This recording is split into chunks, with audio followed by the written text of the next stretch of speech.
understand that your mention on the mistake thing. I think ever since game 1, they're like, okay, Dastan's doing pretty solid, but let's see what you can do because your Hansen somewhat failed. So let's challenge your hero pool. Let's see how far you can go. And then Uzbekistan putting off a much more, I would say, priority over to the side is Molbek. Give him a proper pick, and then you will start to see more bans on towards Azad. What can Azad pick if Aaron is banned? Well, it's going to be very interesting, right? Probably not Marco, but we haven't seen Hoyi from Azad for sure. Oh, he's picked the Burning Sun arrows. Yeah. We did. It's definitely an option. It's an option. He's proven that his Burning Sun arrow actually hits his target, while his team can actually play the 4-1 formation, where he just helps from very far away, throwing the Burning Sun arrow. I think that would be good as well. Yeah. So for me, I'm okay going back to the well. I think in the sense of like, you go back to Dastan's Hanshin as well.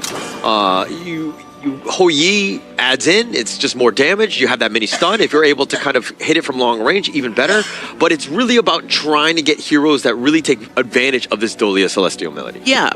Who could be the best one, Zaki? I think right now, the Dune is gone. The next best thing is usually Kaiser, but is there any other choice? I don't think there's much available on the hand right now. Aaron's banned away. The only option that you may have is in Clash Lane, like the Xiang Yu that we've seen. You can't pick the Yu Huan because your mid and roam is already available, unless Dastan comes up with a Yu Huan jungle, which we haven't seen at all in the entire tournament, and it has been nerfed prior to the Season 13 patch. Yeah. So I think maybe, okay, if they put this Ata into the Clash Lane and pick up something like Ukyo, no, sorry, not Ukyo, the Musashi, maybe it works out. Oh. But do you want to do... I mean, okay, Musashi is a great homing missile to get on top of the Garuda. Great. D-Renjay, also a target. But the Dune becomes... It's a little bit of an issue because he's going to be, again, trying to protect those backliners. Okay, think about it this way, right? You remove the healing factor coming in from Dune's passive, then you proceed to burst him down with the Angela. That may work too. Actually, that may work because of the duel to the death actually has a passive where it stops the healing, but it only lasts for 4 to 5 seconds.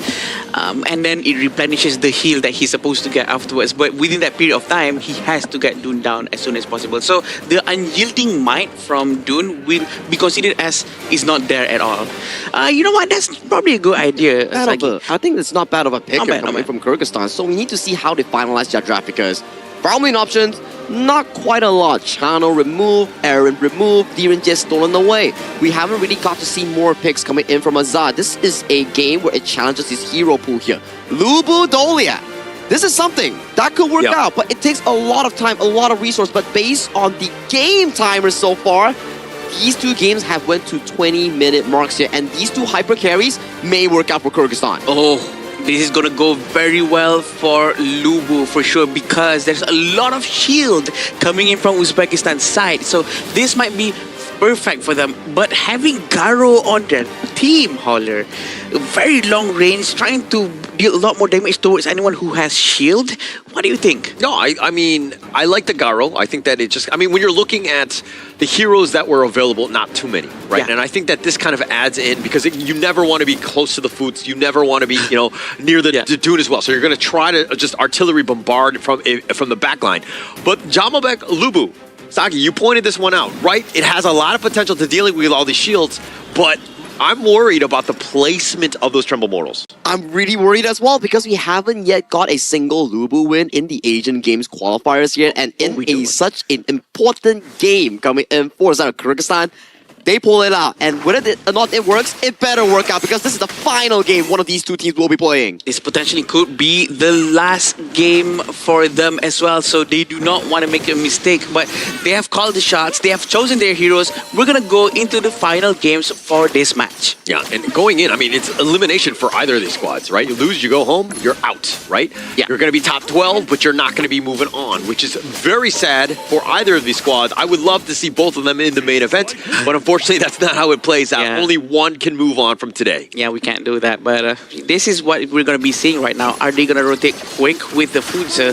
Fudza really need a lot of items for him to work compared to Ismailbek on the side of Uzbekistan as well. He might not really need too much of an item because once he has his Spark Forge Dagger, it's going to be more easier for him to really get all of the rest of his goals. But the rotation coming in from Kyrgyzstan, they're really making Angela Kubanich to stick with his jungle. Yeah, Yeah, you want to have him stick, right? I think Kubanic is the type where, again, if he's able to kind of outpace Umejan, who generally, I mean, Umejan definitely in game 2 got the better of him. Yeah. It just seemed like Kubanic on this one, he has to play a little, have better positioning, if you will.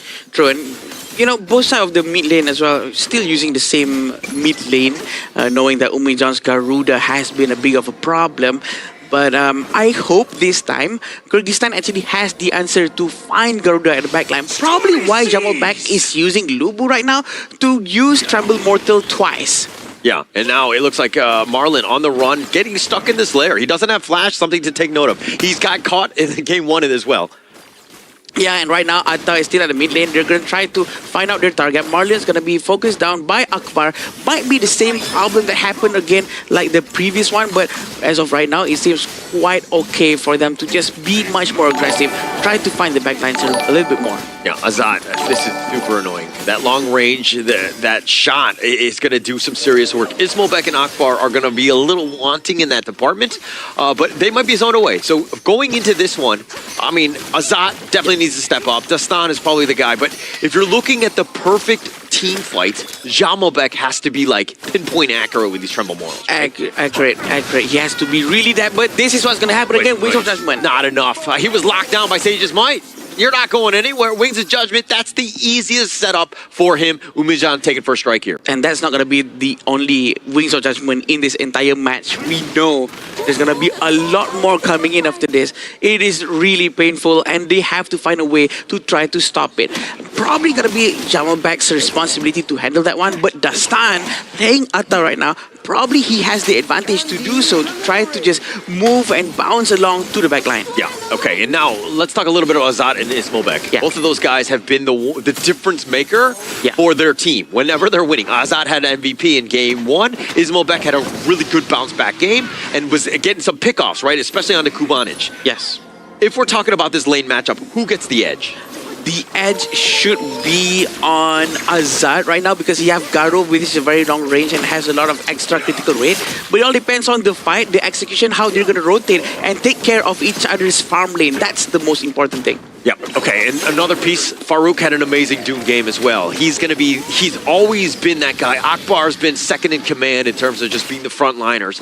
They've been actually doing an amazing job with the team fight because of this 1-2 combination, but is this going to be enough? Will Farouk be able to kind of push them away? Jamalbek eating some Wings of Judgment. Dastan, it looks like he's going to take the Tyrant. Tremble Mortals, he decides to go, but the Tremor Smash is going to be used in return, and now he's using the second Tremble Mortals, finding it, and they get the pick off on a Farouk. Yeah, the Tribal Mortals really hurts a lot here, and it's really accurate this time. I think it's a very good thing that you're doing here. They're trying to get the blue buff, trying to buy more and more economical advantage for themselves. Oh, the steal away. Burst Ram, a little slow on this by Akbar, and now without Farouk, this is an opening for Kyrgyzstan. Yeah, very good opening for them for sure. The amount of gold is exactly the same.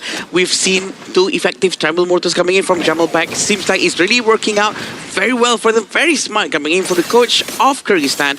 And I think Marlon's going to have a pretty easy time for him to just, reset Celestial Melody twice, and Lubu's going to go and do his thing. Yeah, actually, that's kind of like the dream, right? You want the Celestial Melody because it's like one time you do the Tremble Mortal, sometimes they step out and they're just on the outskirts, and then having that second one is a huge amount of value because it creates so many different areas, and you're like, okay, Uzbekistan really can't fight at that stage. I agree. And also 500 gold for the side of Uzbekistan.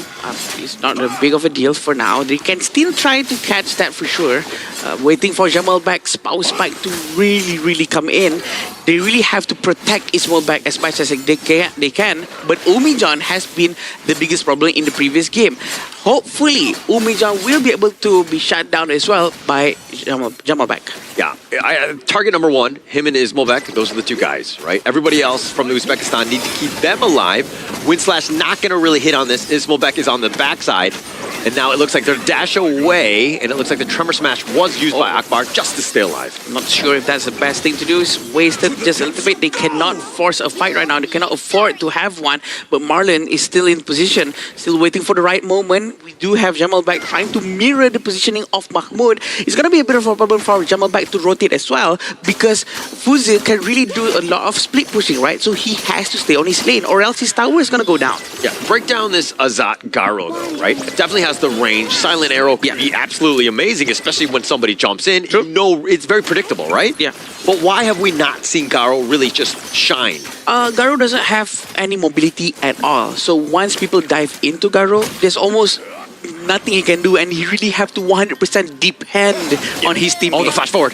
And it looks like Sage's Might. They're going to lock him down. How much damage can they do with that Wings of Judgment? The Tremor Smash in return. It looks like Akbar gets the safety. Marlon is the first to fall. And now Mahmoud trying to go for the Corporal Punishment. He's going to be a little off the mark. And these shots from Azat, the Tremor Mortals, completely whiffing. Not able to find the return kill. And Marlon is not there anymore for him to actually send the Celestial Blade towards him.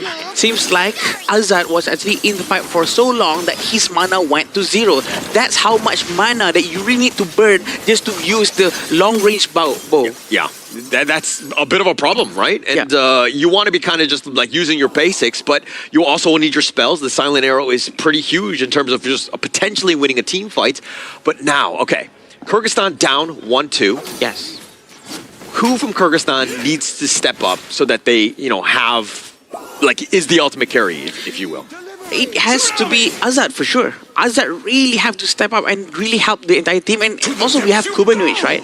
To actually try to handle the earlier part of the game because Azad is extremely late game. Yeah. So they have to buy time for Azad by really working with Kubanovich and Jamalback. The rotation though has to be on point because they have to be quick to do whatever they need to do to find the heroes of Uzbekistan while trying to handle the split pushing coming in from Mahmoud on the other side. I think that's going to be a bit of a headache for them. But you know the Uzbekistan MO, like they want to be like literally like the, you know, the Foots, the Dune, the Liam, all of these guys are just going to run at you. It's like the caveman strat, right? Like, they just like run at you with just like melee weapons and they're going to lock you down. You were talking about the lack of mobility from Azat. Kubanovich also not very mobile. So for me, it's about this positioning, but now the Ghost Ship going to be looking to lock it down. They have the Tremor Molars on the side, and do they have enough with the Tremor Smash? It looks like they do a little bit of work, and Ismo back is going to be going down as well as Mahmoud, but they find the return only into Marlon. A huge win for Kyrgyzstan here. The double Tremble Mortals is just so effective coming in from Jamalback. They've been doing it over and over again, and surprisingly again, Azad, no one can actually touch him. There's no one who can actually try to roll all the way to the back and find Azad over there. This is exactly what happened just now. Eyes on Jamalback. The first jump goes in. The Blazing Brilliance coming from the side of his team, but another jump again going to the back line. But Umijan, one more time, I have to express this. No one is really focusing on him. He was using that Wings of Judgment so perfectly without no one looking at him at all. Yeah, so Jamalback, this is where he needs to just target priority. He needs to get on top of him. Yes. And every single time that he's not, you're kind of not giving yourself a chance because he does so much damage. Ismobek probably not as much at this stage, but Umijan and Ismobek together, that's enough to get kills. And Jamalback cannot waste his skill sets towards Mahmoud, towards Farouk or Akbar because these are the three heroes, the caveman if you will, really wants them to be hit. They benefit from this. The whole team benefits from wasting skills towards these three different heroes. So they need to focus fire towards the right target. Yeah, the burst ramp. They actually find Marlon with that wind slash. A little bit of a combination on top, but now comes the Mahmoud. Has the potential. He gets charged on back. The Ghost Ship is going to use Dividing and Conquering. Mahmoud is on the run. Dastan is still on the chase. Finds him. Just does a little bit of work. Finds Mahmoud for that kill. The Tremor Smash is now going to be committed, but I think they got what they wanted, which is that Mahmoud kill. It seems like today is a very much Dastan tank jungle day. Dastan is really focusing towards trying to tank more damage for his team. He's doing it again right now, trying to provide vision for his team, space and time for them to do a lot of damage coming in from the Angela. Yeah, and it's been that target. Mahmoud wants to be left alone. He doesn't want to be harassed, if you will. Yeah. And he's been completely zoned away. Dastan is doing some serious work. Again, prioritizing Mahmoud as much as possible. Again, just now, Umijan did not manage to get effective amount of damage with the Wings of Judgment. I think that's also why Uzbekistan was actually struggling, but also because Umijan hasn't has his itemization yet. So Kyrgyzstan still have to be as best as they can, try to focus. They cannot be complacent whatsoever. Yeah, not being complacent, but they're taking the Tyrant on the backside, mid T1, under siege. Kyrgyzstan looking to just burn that down, and this is an opening. Kyrgyzstan have opened this game up. Akbar on the run. Going to run into his friends here, but it doesn't look like Kyrgyzstan able to get any sort of catch. Yeah, 1,000 goal in front is not a big amount. Within 11 minutes, this is more or less the same amount of goals. So they really have to, right now, focus on funneling all the goals available towards Azad. Azad is their key to win. So they have to protect him from here on onwards, right? At the same time, Uzbekistan needs to find him. So I'm not sure who's the right one to actually go to the back. Probably Farouk have to jump and find Garo all the way to the back. Like, look at his position right here. Very far away, but he uses a lot of mana. So at some point, they have to give the blue buff. Sage's Might in the top lane, and now they're looking to decide to go on this with the Trevor Smash is all the way on the backside. Azad is doing some serious work as he turns it around, goes on to instead focus on Farouk. Mahmoud has been taken down. They're fighting under the tower, and they don't care. Akbar, one sliver of life, he too will fall. Dastan finding him, and now he's fighting 1 versus 2. He needs to get back to his friends. Marlon is there. They take the top T2. Azad has been free firing. They still have the chance to destroy the tier 2 tower in the mid lane. There was actually a bit of an oopsie just now. Jamalback actually lost his life towards the tower. He did not get out at all, but Dastan tanking all the damage. This is the wisest choice. No, it's not. I don't think this is the best thing. I think he's just wasting his life. Well, he was trying to, again, just stop them with the ghost ship. I think he was underestimating Umejan and Ismobek's damage on this one. But the ideal was there. Obviously not a great situation for him. But this is what happened just now, right? See how Jamalback goes in. Jamalback was doing great. He actually swiped everyone away with the true damage. But again, Umejan freely hitting from the side.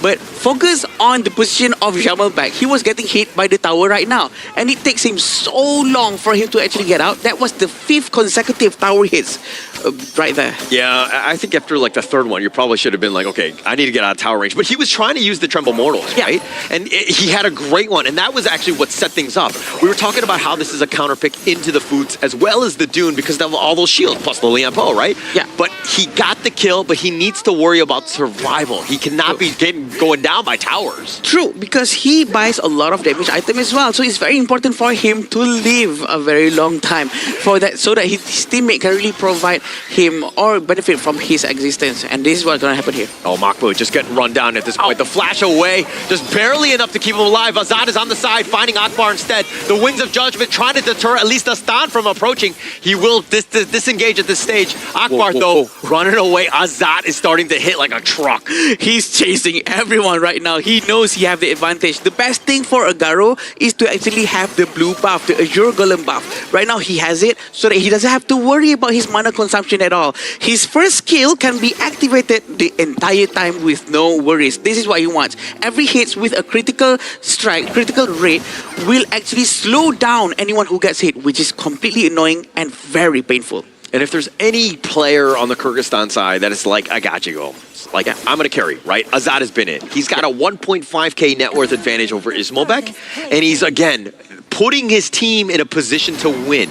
This Garo is not an easy hero play, especially since, as you rightly pointed out, he's very immobile. But now this Overlord getting easily burnt down, taken away, and again, more push going the way of Kyrgyzstan. This is the Shadow Overlord, very smartly as well. They send it immediately towards the bottom lane, making sure that there's a lot of space for them to actually move around, and Mahmoud not being able to do his split pushes. Because right now, Uzbekistan has the advantage to actually do split pushes, like what Kyrgyzstan had before with the Hanshin. And I think the best thing for them to actually make good use of Mahmoud and his Futsu and try to do a split push, pull the focus away for Jamalback to actually have to defend the base so that they cannot do the combo between Jamalback and Marlon. But Mahmoud is trying.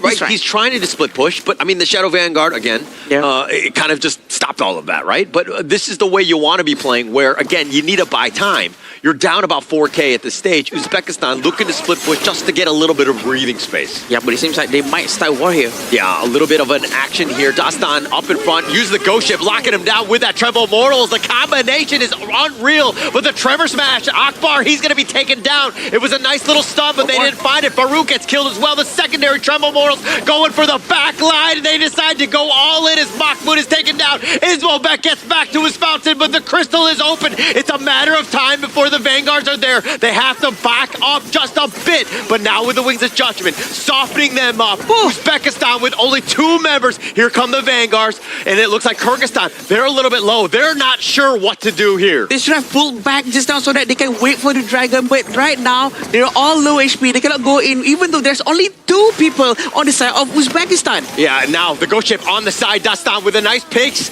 And now it looks like that's going to be enough. They find Ismailbek. He got caught on the bottom T3, but Dastan goes down as well. Wings of Judgment trying to focus in. They actually snipe out Jamalbek as well. Marlon too. Umidjan with the hold. Oh no, they're a bit too greedy. They have to go back right now, try to get any objectives whatsoever that they can, but they have to be careful with Farouk. Farouk is actually quite nearby, but he's not going to try to steal the Tyrant away. But it seems like Akbar is going to come in. Is he going to use the... they're rushing through. Akbar, he actually stops it. It actually leashes on back Azad. He decides to play a little conservatively. If the Shadow Tyrant is not worth losing the game at this stage, they take the Crimson on their way out, but Uzbekistan fortify, and it looks like they're going to take the Shadow Tyrant here. But they have to move quick because the minions are big. Minions are going to be pushing towards into their base. They have to go back very soon with the Tyrant buff in hand. Pretty sure they will have a little bit more advantage in terms of movement speed buff. Yeah, but as long as you've got the mid T1, Kyrgyzstan right now still in the driver's seat. I mean, they just need to not panic, not to throw any more kills away. They need this is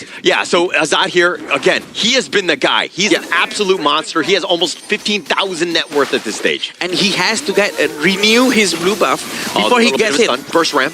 Jamalbek about half-life. I don't know if they want to engage, but now Uzbekistan feel like they're strong with that Wings of Judgment for the wave clear here.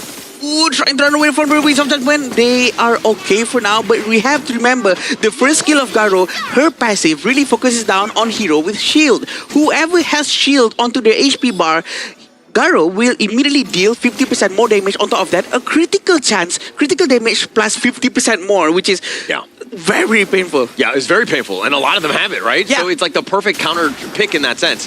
But Azad has been playing phenomenally. 406 has not died, has Sage's Sanctuary as well, so another big piece. Uzbekistan need to know that this Overlord is happening. Yeah, and they have to get the Overlord right now because they have to counter bottom lane. Wings of Judgment is going to be used. Dastan already taking this one with that Tremble Mortals. They are trying to go for the back line. They get on back to safety. They're not able to find anything, but Mahmoud looking to push the bottom lane, but the Shadow Vanguard taking that one all the way down. Mahmoud probably deals with this Vanguard and has to recall on back. Very good win slash, but it seems like Mahmoud is going to stay at bottom lane. No one's going to go back. It seems like Kyrgyzstan is going to try to commit into pushing top and mid. It seems like Mahmoud decides to, you know what, I have to recall and help my team in case this might be the final fight. But what is Azad doing going back? Why is he not pushing the wave right now? You're getting value. Your team is going to use that farm, right? So you can just take the Crimson Golem here. You get that buff as well. So you're looking for this fight. It's about the maximum value that you're getting out of the jungle. And right now, 50 seconds away from another Tempest today.